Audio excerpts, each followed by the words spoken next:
Oh, ano na pinag-usap? Ako na naman. Ako hanggang ngayon ba naman late ka pa rin? Hindi ka pa nagbabago? Anong oras ko usapan? Alas 3, alas 4 na. O, tingnan mo man. Wala ba, relo? Sira. Sige, bibilang kita ng relo. Sige, ako na, sagot ko na. Yung gusto daw niya yung may mga diamond. Walang problema. Ba gusto mo yung mga 12 carats? Ano? Porkit nakabold ka na ngayon, gaganyan ka na. Siyempre naman. Siyempre ganyan yung nag-senso. Eh, kamusta ba? Eh, naghanap nga ako ng ano eh. Ng business. Pero ano man ang pinag-uusapan ninyo? Ah, nagkakwentuhan lang kami kung ano yung... Kung baga ba inaalala lang namin yung college life namin. Ganun, hindi ako kasama. Ganun. Hindi ka naman kasi joke lang. Ayun lang, naalala lang namin yung college life namin or natin. Dati nag-aaral-aral lang tayo kasi ngayon, tingnan mo, puro tayo asensado na. Oo.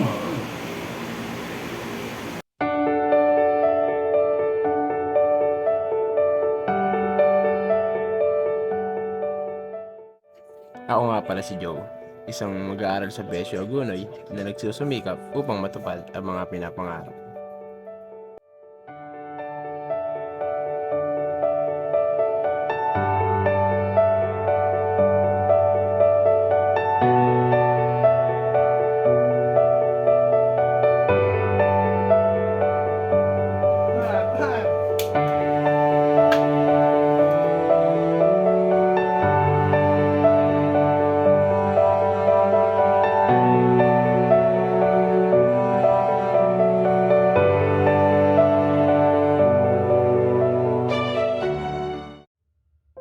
Pero sa buhay, hindi natin may iwasan ang mga struggle katulad ng financial, stress, pagod. Yan ang higit sa lahat, yung pressure.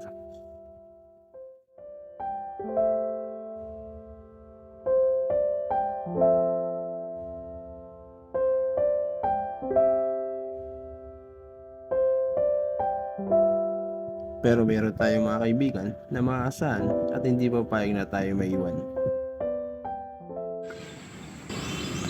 Uy, si Joe. Uy pa. Uy. Ano tayo pa, Bart? Kinakaps na kami pa. May sumabay pang bayarin, ano?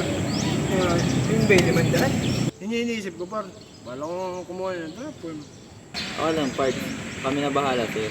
Magbabakas-bakas na lang kami. Salamat, Par. Madalas, makikilala natin ang ating tunay na kaibigan sa oras ng ating pangangailangan.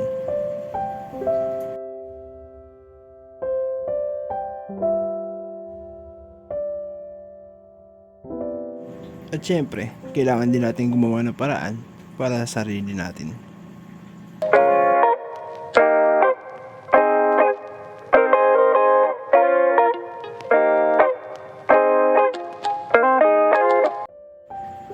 At ito na ang exciting part na hinihintay ng mga katulad kong estudyante.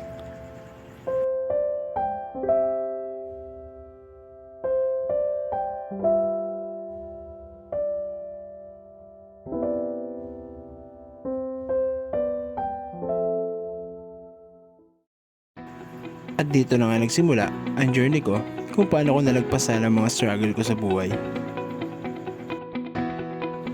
At pagkayari kong graduate, nag-apply ako ng iba't ibang trabaho.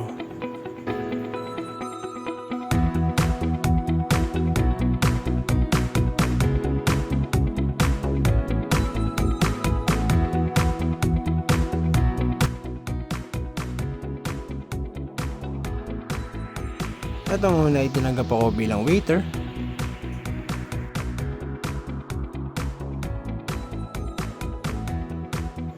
At ang sunod naman ay naging chef.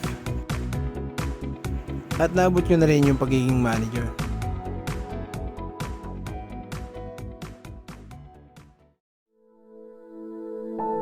At syempre, kailangan nating humingi ng gabi sa taas upang makamit ang mga pinapangarap natin.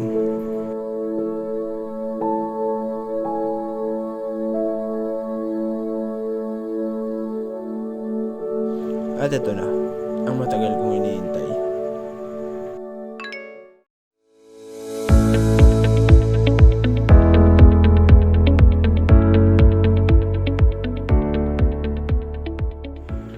dito ay nagsimula na ulit ako mag-training.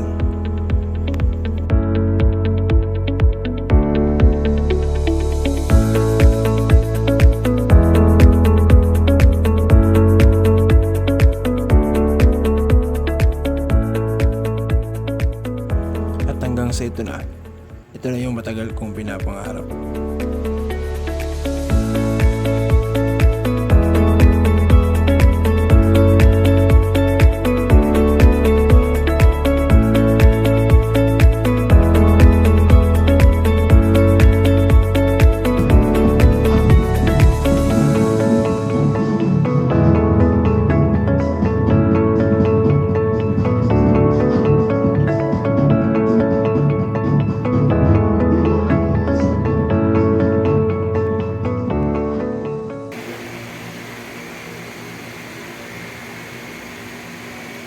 Uy, Ay. lalim ng iniisip pa, oh.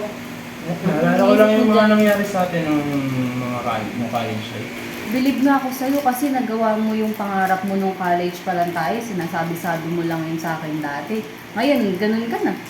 Ayun nga, kaya nga rin ako nakapagkita sa inyo. Balak kitang alokin na maging business partner, gano'n. Eh, ano bang business mo ngayon? Balak nga magtayo ng restaurant. Parang maganda yun ah. Since hindi ka naman ibang tao, pwede naman siguro. Why not? At dito na nga namin sinimulan ang pagpapatayo ng aming restaurant.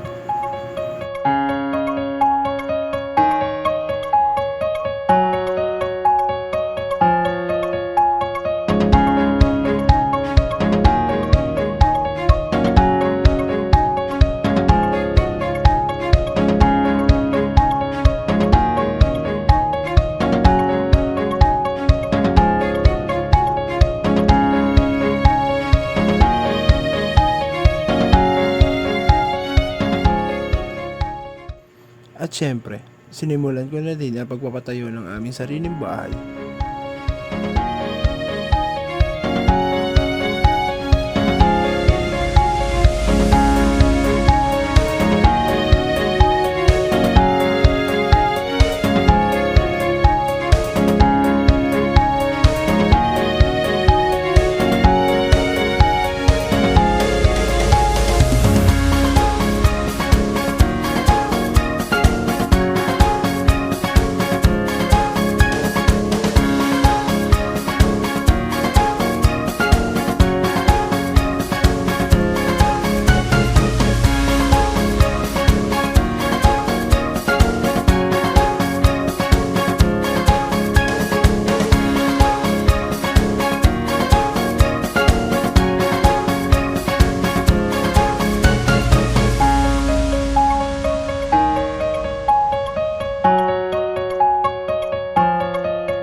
At eto na nga, after 20 years, nagagawa ko na mag-travel sa iba't ibang lugar na hindi iniintindi yung magagastos.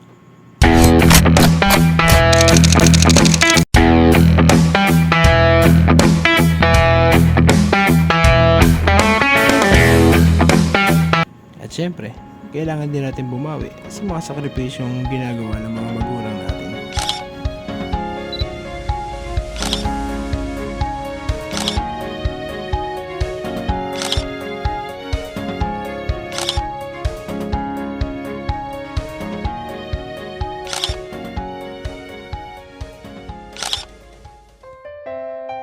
At syempre, kaya ako nakarating sa ganitong buhay dahil sa binibigay na inspirasyon ng aking asawa at ang mga anak.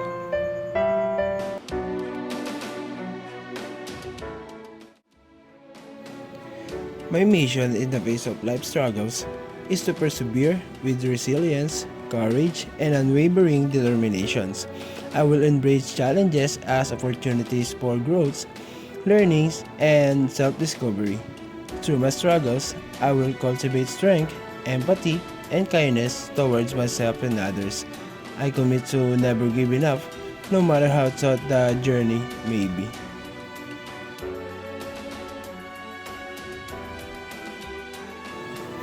My vision in the life struggles I see to emerge stronger, wiser, and more compassionate. I see a future where my hardship serves as stepping stones to greater heights, personal growth, and fulfillments. I envision a life where I inspire others by my resilience, empathy, and ability to overcome adversity through my struggles. I strive to create a legacy of perseverance, hope, and empowerment for those facing their own challenges.